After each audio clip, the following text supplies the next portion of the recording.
Here we are. Hi, Steph. Hello. Yay! Hello, Jonathan. Hello. One of my favorite times in the week. Oh, It's I've been Friday. counting down this day all week long. Yeah. Yes. Friday. It is Friday. It's 9:30 Pacific, 11:30 Central. AM. I'm Dr. Jay-Z. This is St. Steph, and we're here for the RANT, Radically Affirmative New Thought. Hold on. I'm going to adjust this camera a little bit because We love to rant. Yes. There. I think that's a better eye line. I'm a oneness enthusiast. Mm-hmm. Right? A oneness enthusiast. And to be that, you've got to have a radically affirmative new thought. Absolutely, you do. Yes. Oh, look at all the comments already coming in. We've got folks watching. We've got folks engaging. Oh my goodness. Let's do this. Let's do this. Yes. Yippee! From Jerry. Yippee. Yay. Yes. Happy Friday, Jerry. Yes, Freedom Friday. It is a Freedom Friday. Yes. Yeah. Some more comments I'm sure are going to be coming through. So how's your week been? Oh my goodness. My week has been full of radical affirmative new thought. I am living my best life and just being in the place of commitment. I am committed to this teaching, committed to being the example, right? I don't have to go and teach people or force people into things. I just get to learn from myself and can be committed to walking this path, and everyone else goes, oh. Yeah, it's like when Harry Met Sally, they see you and they go, oh, I'll have what she's having. I'll have what she's having. Yeah. Yes. I use that all the time. Like... So my week is going good. All the goodness is just piling on. How's your week going? My week has been going good. It's been, if you are in Tucson, you know, it's been brutally hot here. Yeah, we've got a heat wave here too. Oh, man, it's been hot. And then yesterday, we had a torrential, we got pummeled with a thunderstorm yesterday here in the afternoon. So yeah, it's been happening. Yeah. Oh yeah. Good morning to a couple of lovely ranters. Yes. Good morning to you, William. Grateful to see you. Yes. And Wayne's here. Great. Always to see you, Wayne. Love pink. Love pink. I love pink. It's my favorite. It's my favored. Yeah. My heart chakra, and it's my favorite color. I have bowling shoes, and they're pink. I have pink bowling shoes. I paid money for those. Love that. But I haven't bowled in years. It's been a few years. So yes. Anyway, so I drove back from LA last week. You know that I ranted from Long Beach last week, and we got on the road shortly after our live video came down, and it was a lovely drive. And then I've been loving the fullness of my life experience. A lot of people say, I've been really busy. I say, I love the fullness of my life experience. Yes, my life is full. It's rewarded.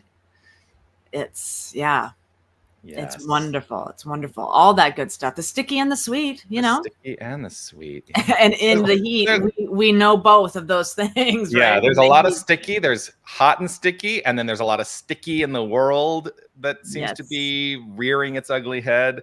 But there is great joy in my own heart that I am the creator of my experience. And so I am not subject to anything out in the world of circumstance.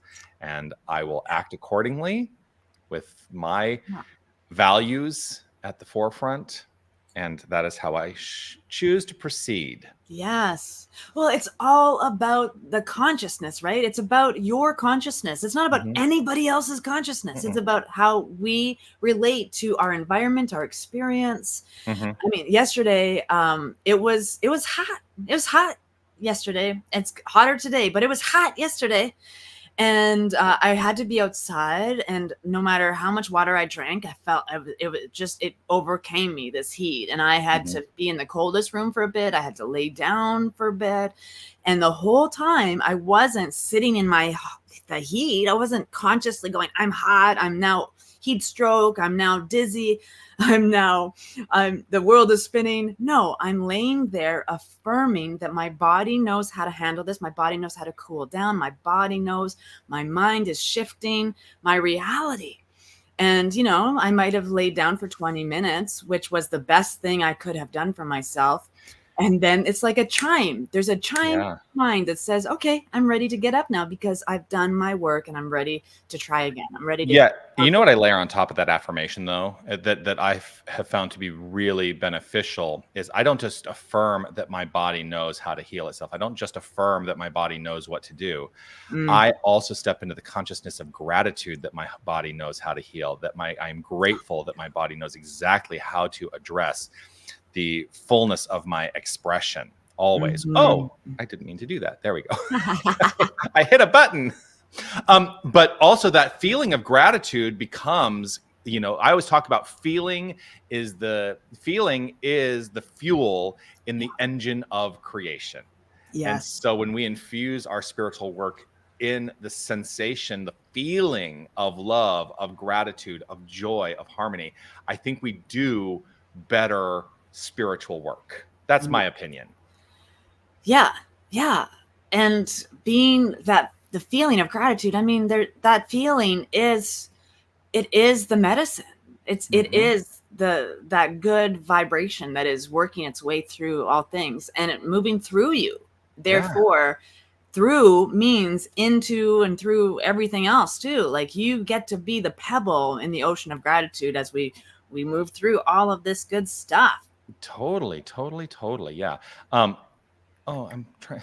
There we go. Terry, I love your comment. Your positive energy and exuberance is exactly what I need right now. Thank you so much.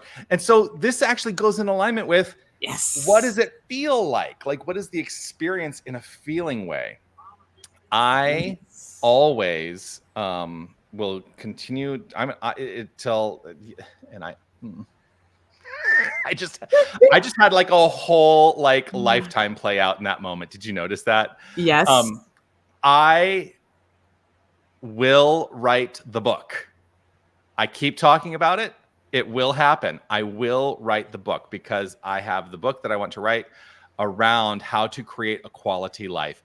And for me, it is the relationship of thought, belief, and feeling. And I have created this over the years. I've developed this formula: thoughts to the power of belief to the power of feeling equals the quality of your life. And so where do you land in any one of those? And for me, the feeling is the most important because it is the exponential addressing of our thoughts and beliefs.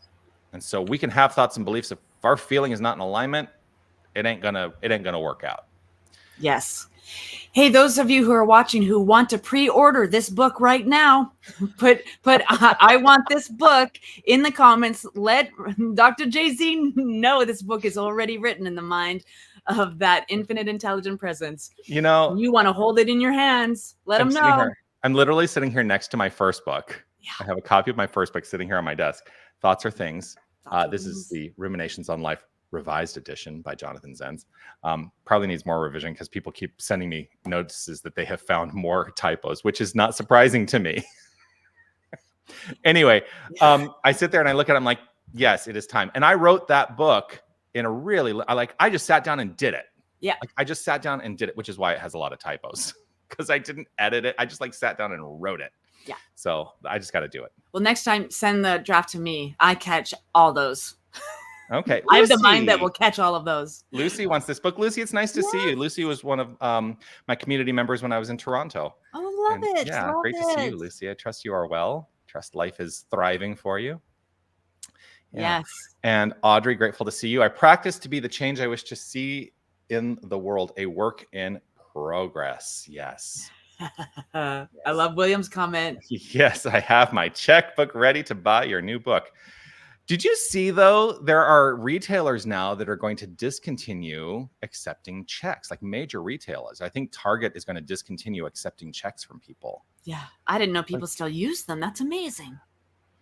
I'm sitting here I see so many checks in my life because I'm the senior minister of a spiritual community and people make their contributions using checks. Well, it's such a tactile way to give, right? Like I'm giving something. Yeah. Well, and I I invite spiritual practice in the activity of giving in the service. And so I say to everybody before the baskets go on, I say, please take out what it is you have to offer, hold it in your hand, recognize the energy of love, recognize that this is God in action, recognize and allow yourself to really tactily understand that this too is divine, and the practice of giving is a spiritual practice. And so I encourage spiritual practice in the act of giving.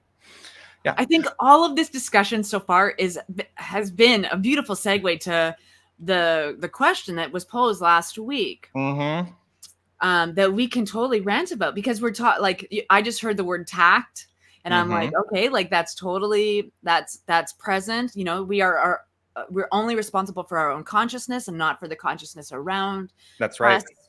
And so, like, these are great little tidbits for jumping into that question that was posed last week. Yes. Do you have the question in front of you?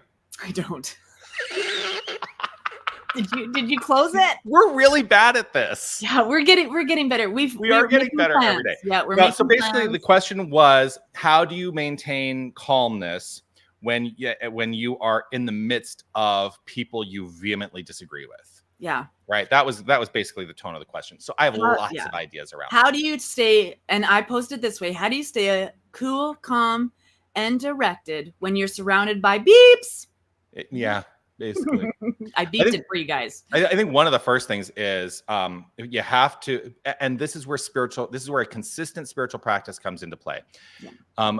Learning to, in the face of any circumstance, to stay present in the rooted notion of your true identity, which is divine. Yeah. That you cannot be shaken by anything in the world of form. Part of what happens is, if you're in a vehement disagreement and the disagreement energy is affecting you, well, I always say that is me allowing something outside the self, something separate from me, to have dominion over my thoughts, my beliefs, and my feelings. And the minute I do that, I give up the control of the quality of my life. And so part of it is begin by staying present. Begin by practicing presence. Practicing presence all the time, so that nothing in the world of circumstance can throw you. And I'm going to let everyone off the hook now, because have I mastered this spiritual master that you see in front of you? The answer to that actually is yes, I have, for the most part. I still have moments where I'm like, of course. Right. I just had a conversation with my computer today. I was like, I'm a human being. I have emotions. It's going to happen. I am a human being. It's going to happen. And the practices that daily practice, the practice is not giving yourself away, knowing who you are, becoming that unshakableness. Yeah. When you know who you are fully and completely, because you're doing your work, because you know your divine substance is everywhere and always within you. When you know that you're unshakable, the best thing you can do when entering into a situation, you know there's people that are confrontational because they love to be confrontational. Why are you giving yourself to that experience? Firstly. So, but when you know you have to, when you know there's a room full of conflict and you have to be a part of it, the best thing, my first thing is knowing I can take a breath. I can take a breath. I breathe before every sentence. You know, if I'm handling or managing other people's expectations, I know that God's expectation of me is to just be me. So that's just, you know, just managing myself, managing how I engage with people. Take a breath. You're doing the best that you can, and God bless them. So are they. Yeah.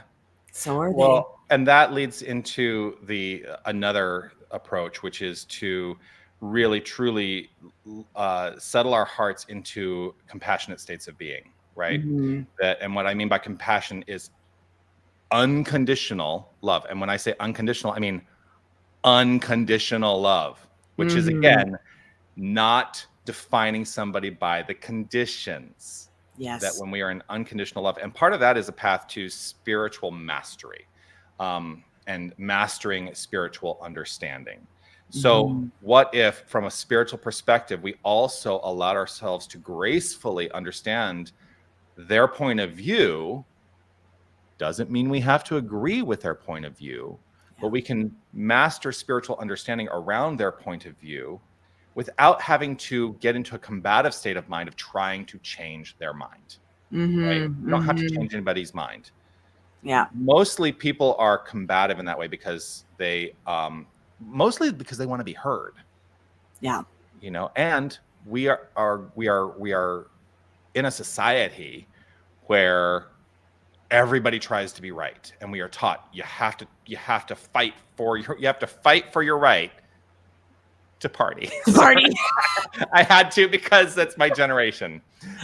You gotta fight for your right to be right, like, yes. No. And that is so much of suffering and pain that we create ourselves, is trying to change someone else's opinion or change someone else's thinking. We cannot do that. It is impossible. What we can do is stay firm in who we are, keep working on our own self, right? Like we, at One Love Awakening, before every meeting, before every class, or within every class, we have touchstones. And we direct our attention to this. This is how we show up when we gather. We extend welcome, right? We are present as fully as possible. Danny, it's garbage truck day. We are present. And my favorite one, there's a huge list of touchstones. My favorite one, that in this room, there's no fixing, no advising, no setting each other straight. Yeah. We do not need to set anyone straight. We don't need to fix anyone because they're not broken. They just have a difference of opinion. I am not broken. Listening to that opinion. And if I get broken from what they're saying, that's my work. I'm being triggered.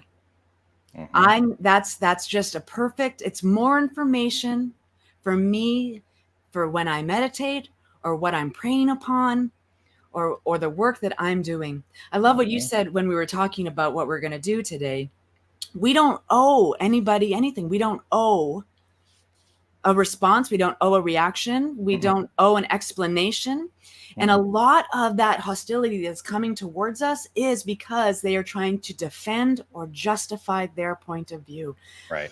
And so I'm so firm in who I am. I do not need to justify or defend who I am. Right. I am the light of the divine, and so are you. Stop wasting your energy justifying or defending your position. You've stated your position, and that's all. That's all.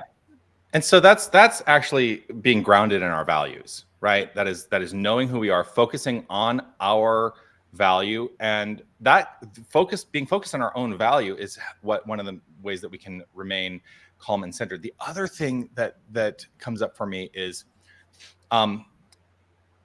oftentimes the disagreements come to a head in a conflict kind of way because we don't listen to each other, because we have lost the art of listening. We've lost the art of active listening, because most often what seems to be happening is, when we're in that, people are listening to respond rather than listening to understand. Yes. Right? Wasn't it St. Francis? It is better to be understanding than to be understood.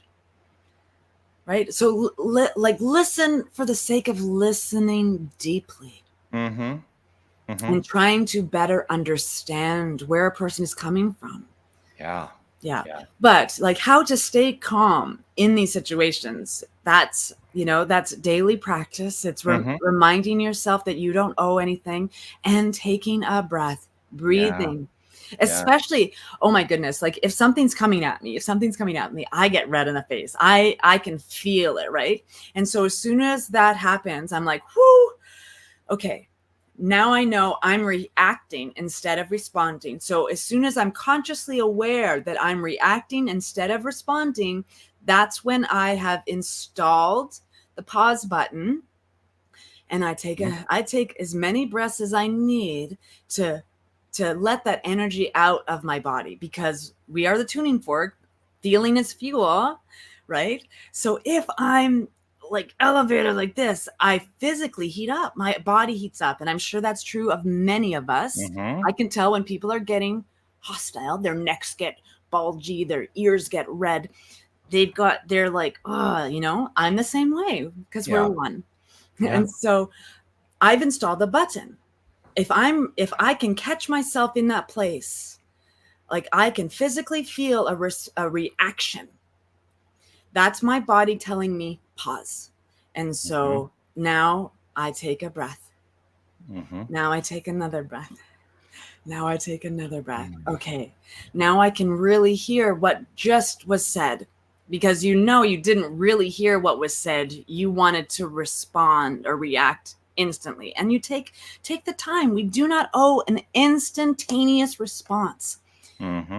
What we owe ourselves is peace, if that's what we want in our life. Yeah. What we owe is to be loving, if we want love in our life. So if we want to have peace in our world, we have to have peace in ourselves. So install all those buttons in meditation and in prayer, visualization, and like visualize installing these buttons.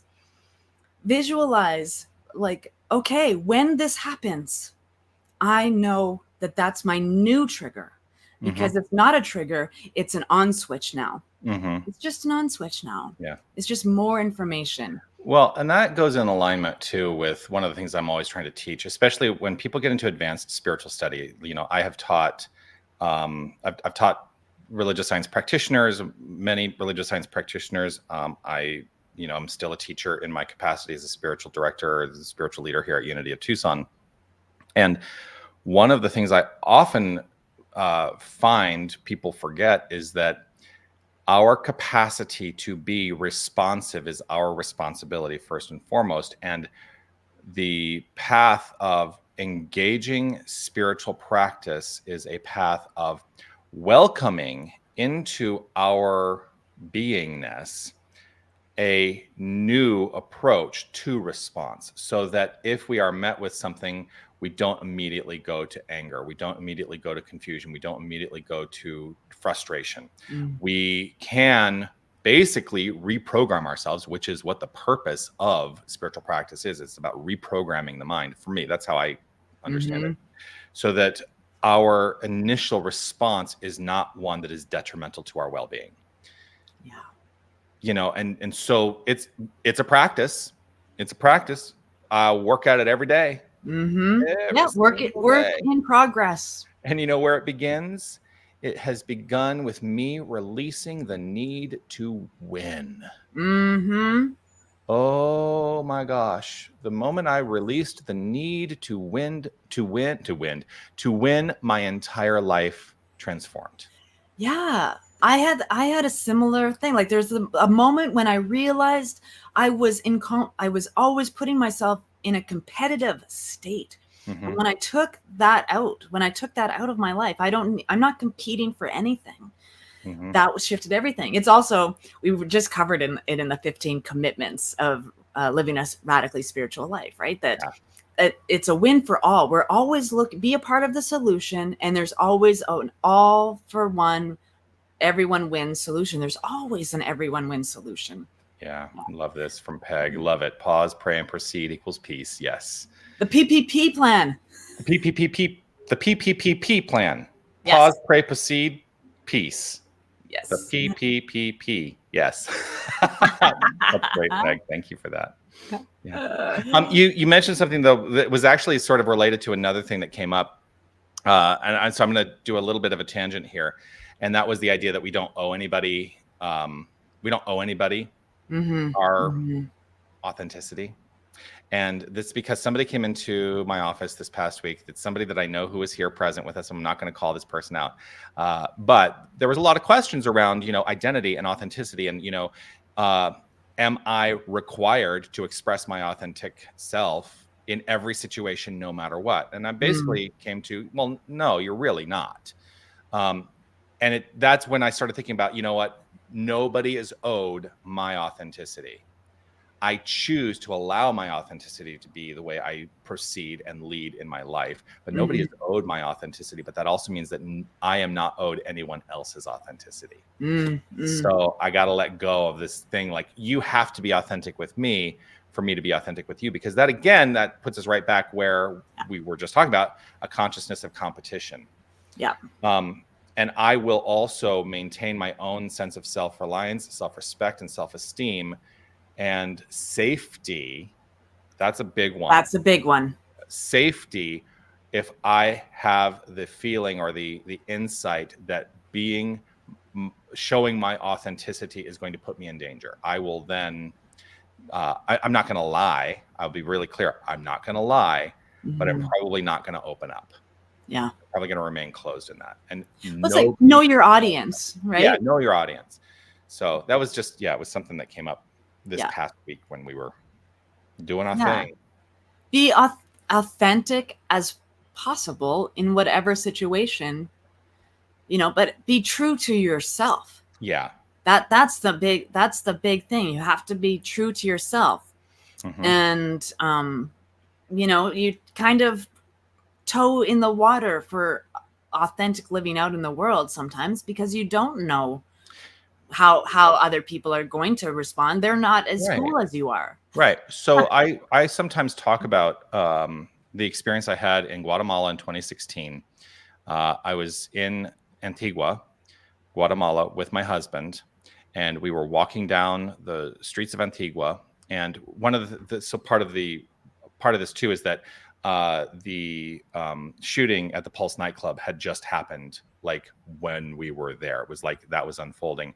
And as we were walking down the streets of Antigua, he kept trying to hold my hand, and I didn't know what the cultural elements of this country were. I didn't feel comfortable with the potential that we could be, putting ourselves possibly in harm's way by holding hands as a same-sex couple walking down the street.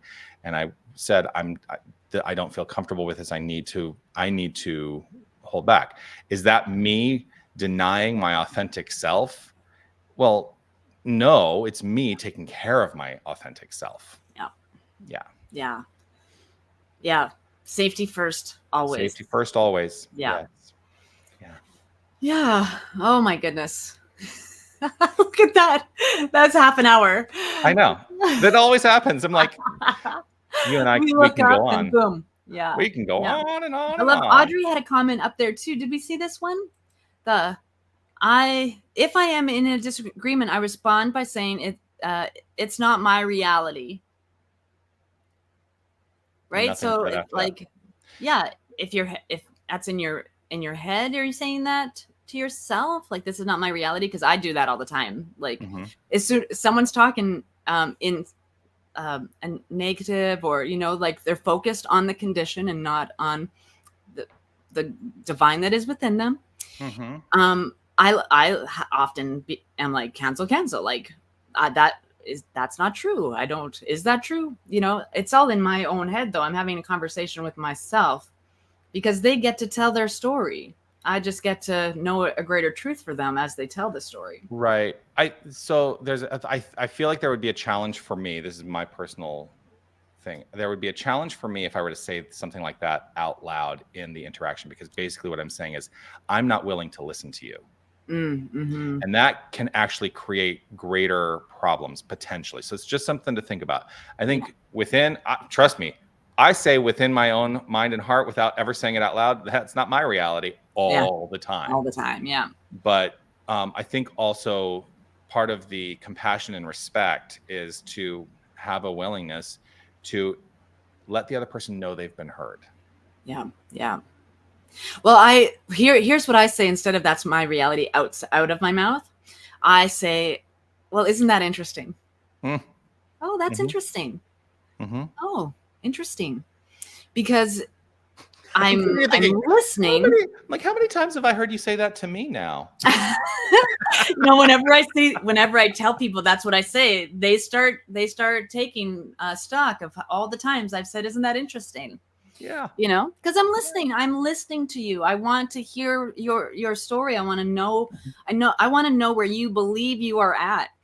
Because my belief of where you are is that you are holy and sacred and precious and good. And this is the life of spirit that you are living. This is the life of spirit that you are living. Yeah. And so whatever it is that you're feeling, whatever it is you're leaning into, whatever it is you're avoiding, I want to know all of that stuff so that I know who's in front of me. I want to know who I'm talking to. Yeah. I love it. I love people. I think we're fascinating, conscious beings. And like I always say, I'm the most interesting mind I will ever think into. You know, like I'm fascinating. Who doesn't want to get to know that fascinating divinity within themselves? Right. Because you're worth it. You're worth getting to know yourself. You're worth knowing who you are. You're worth knowing your highest principles and your sacred values. Because those things, the more you know about yourself, the better your life is going to be. Because you don't put yourself in situations that make you uncomfortable. You don't put yourself in. Because if it's yours to do, you're not going to be uncomfortable, even though everyone around you looks uncomfortable. You're not uncomfortable because you know who you are and you can speak that into being. I love it. It's good stuff. Good stuff. That was my rant. Well, I had a lot of ranting going on. Whole lot of ranting going on. Oh, maybe there's a theme song there. There's a whole lot of ranting going on. I don't know.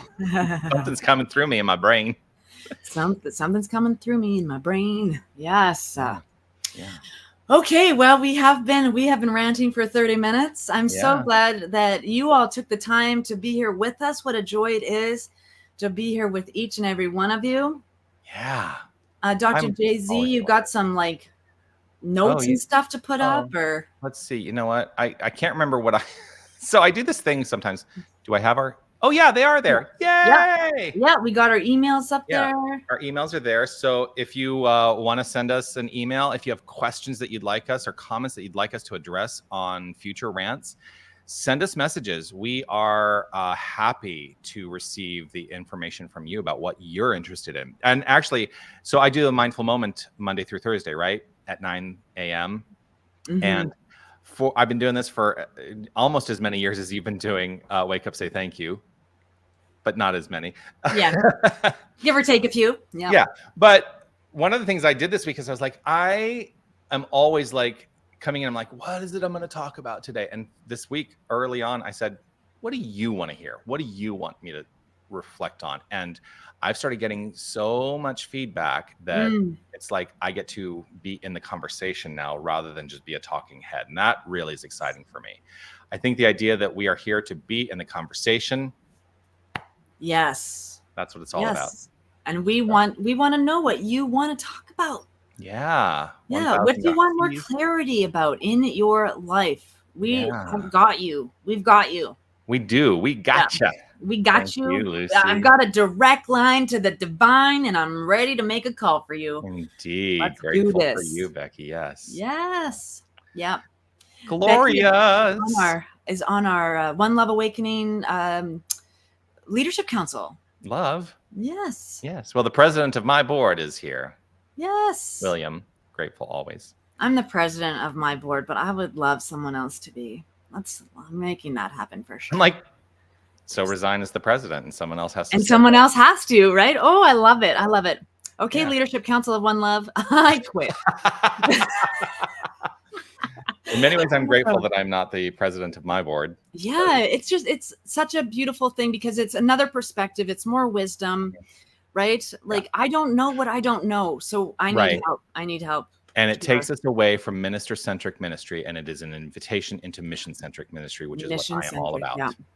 What's your mission? Love only, forgive everything, remember who you are. That's our mission statement. And ours, One Love, is bridging hearts, awakening minds, and transforming lives. Yeah, and our purpose at Unity of Tucson is to provide. We are an inclusive, loving spiritual center. Teaching the principles of New Thought in order to master spiritual understanding, develop personal purpose, and develop a spiritual path. Nice. We've got we're doing some new branding. So we've got One Love Awakening Soul Community. We are a heart-centered and inspired community revealing our spiritual magnificence through unconditional love and radical self-acceptance. Love that. Yeah. Yes. Yeah. William, So you're magnificent too. yeah, so these are two communities that are online and findable if you aren't in Tucson. One Love Awakening is 100% online, so wherever you are, we are. And if you're not in Tucson, you can find Dr. Jay-Z every Sunday, giving an amazing message. Yeah, well, and we are hybrid, so about 99% of our content is available online, but you can also come and visit us in person. Because we are a fully functioning brick and mortar spiritual center. Yes. Hey, check it out. Gary Lynn Floyd is here watching us. Gary! You know what? Actually, Gary, we would love to have you as a guest on the rant. Yes, you are invited to come and do some ranting with us. Maybe, and you can rant through song if you want. You are absolutely invited. We would love to have you. Yeah. Yes. So. Yes. All right, friends. Okay, friends. Let's we've got stuff to do, eh? Yeah. Eh? We do indeed. I'm in Canada. Eh? Yeah. Well, I'm still married to a Canadian, so I still have some of the Canadianisms in my mouth. Yeah. Honorary. I always like to say I'm a Canadian boy with an Arizona heart. Nice. No, it's the other way around. I'm an Arizona boy with a Canadian heart. That's what I meant to say. That makes sense. Yeah. Yeah. Love to everybody. Peace and blessings. Peace and blessings. Have a beautiful and awesome week. We'll see you next Friday for another rant where we will have Radically Affirmative New Thoughts. Yes. Love you. Bye. Love you. Bye.